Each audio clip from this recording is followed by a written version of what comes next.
Happy Tuesday morning, May 4th, 2021. To God be the glory for yet another beautiful dawning of a day.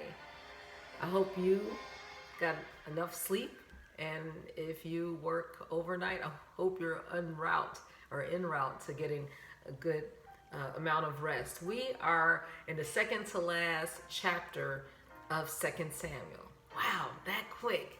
Time moves on, and we are at almost the end of David's life. Can you believe that? It opens up saying, or reading, "Now these be the last words of David." Just seemed like yesterday, right?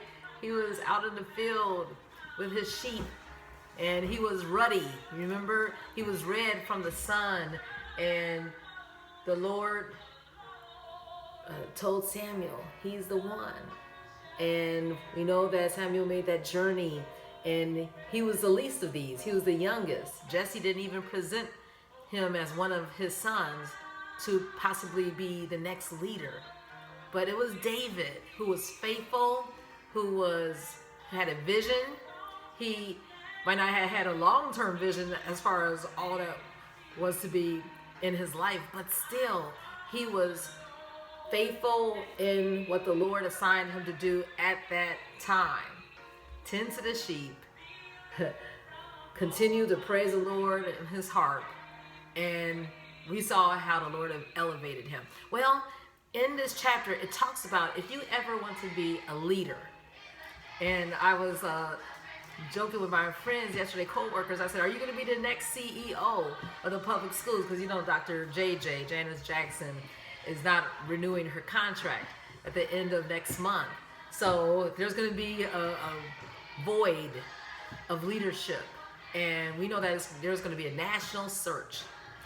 Well, if you ever want to be a leader, David gave some key pieces of advice. It says that with these being the last word of David, some of his advice, he was a man who was raised up on high, the anointed of God of Jacob, and the sweet psalmist.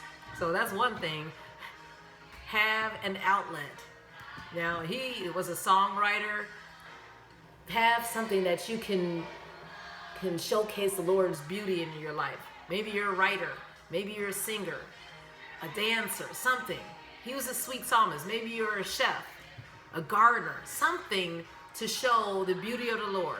And then it says in verse 2, this is another attribute for leadership. The Spirit of the Lord spake by me, and his word was in my tongue. This is the manual for life in every situation. So the more you have the word hidden in your heart, yes, you will not sin against thee, and the Lord will instruct thee in the way thou shalt go. That's how you become acquainted with his will and his voice. And then in verse 3 it says, the God of Israel said, the rock of Israel spake to me, he that ruleth over men or ruleth over women. If you're going to rule or lead, you must be just. You must be fair. You cannot have nepotism and favoritism and cliques and all that. No, across the board. And the Spirit of the Lord will teach you. It says, ruling in the fear of God. That means that you respect, you honor him first. When you honor him first, when you seek him first, everything else will be added unto you. And David's advice as far as leadership. Verse 4, and he or she shall be as the light. Just like we don't see the sun right now, but we know it's behind the clouds. This says, and he shall be as the light of the morning. When the sun riseth, it's there. Even a morning without clouds. Well, this morning full of clouds. As the tender grass springing out of the earth by clear shining after rain. Yes, we've had some rain. Bottom line, we must have the illumination of the Lord. He will guide us. He will give us his light. He will show us the way. We can't be in our own intellect, in our own. What do you have to say about that, Timotheus? Because you're going to be a leader one day, and you admire David? What do you have to say about his parting words? I probably have to reread them. So. There are 4 S's. You know I'm all for acronyms and acrostics. So, sweet psalmist, S. The Spirit of the Lord in your ear. That's 2. 3. You should be just, fair, strong in ethical treatment. And number 4, you shall have the shining of the light of the Lord, illumination. Yes.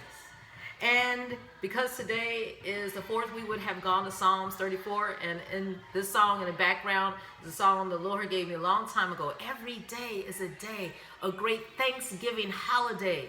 Christmas joy. We don't see the Christmas lights anymore in the ornamentation and lawns, but Christmas joy, cheer wrapped up in one. So the Lord wants us to just enjoy his life, new life, celebrate God's Son and his love, faithfulness, mercy, hope, fruit of his Spirit. He gives to each one of his children, abiding in his presence. That's the light of the Lord. And that's what he wants when we're leaders. So in Psalms 34, it says, I will bless the Lord at all times. His praise shall continually be in my mouth. Just like the Spirit of the Lord speaks to you in your ear, then you'll speak his word and his love to the world horizontally. My soul shall make her boast in the Lord. The humble shall hear thereof and be glad. Oh, magnify the Lord with me, and let us exalt his name together. Yes, the angel of the Lord encampeth around them that fear him, respect him. And when we do that, we'll be elevated. Oh, taste and see that the Lord is good. Blessed is he or she that trusteth in him. Have a wonderful day being led of the Lord and enjoying his presence.